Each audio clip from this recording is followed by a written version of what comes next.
السلام عليكم ورحمة الله وبركاته أعزائي المشاهدين والمتابعين لقناة هشام عبد الصمد رضوان.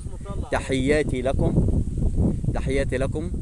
طبعا احنا في وسط الزراعات الجميلة بالريف المصري الجميل، وقد غادرنا طبعا من أمام نهر النيل الجميل، علشان الأراضي دي كلها بتطل على نهر النيل. ممكن هنا بيبان من بعيد خالص.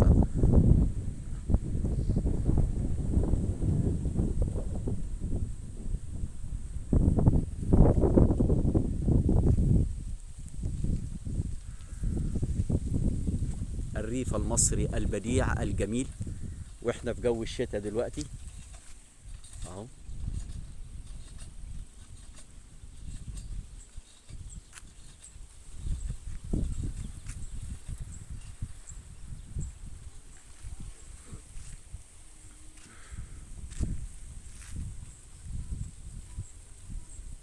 السلام عليكم.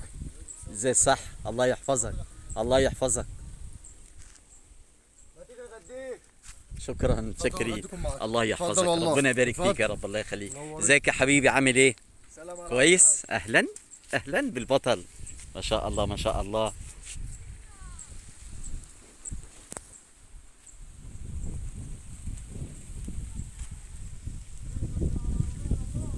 طبعا دي الموز، وطبعا زي ما احنا شايفين بسم الله ما شاء الله طرحه موز اهو.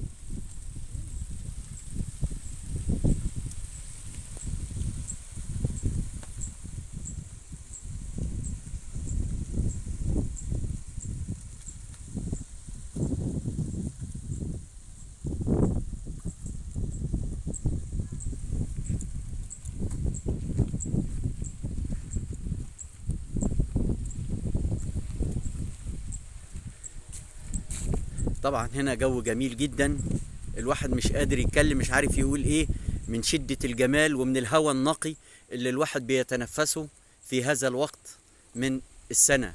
آخر يوم في شهر طوبة، طبعا زي ما قلت قبل كده في فيديوهات سابقة، احنا في آخر يوم من شهر طوبة. يعني ربنا سبحانه وتعالى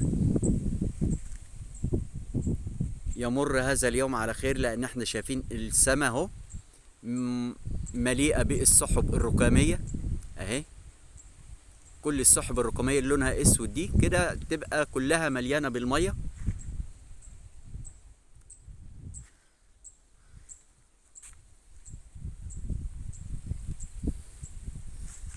يعني يا دوب الشمس بتهرب شوية، ها، لما السحاب يعدي تبدأ الشمس تطلع شوية، المكان يبقى دافي جدا جدا.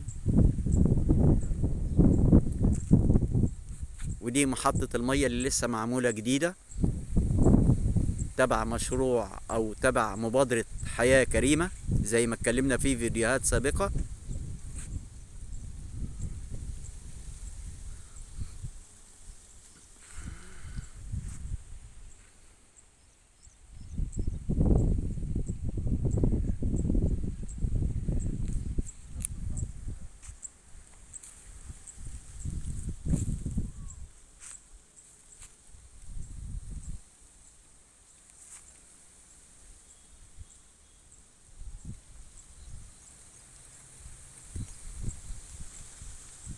طبعا الصوت اللي احنا سامعينه ده عبارة عن شدة الهواء، ولكنه هواء دافي جدا، يعني الحمد لله مش هواء بارد. يعني كل ما الشمس بتطلع كل ما بتنزل بيبقى اشعتها على الارض، والجو بيبقى جميل ودافي. مصر العظيمة، الريف المصري العظيم،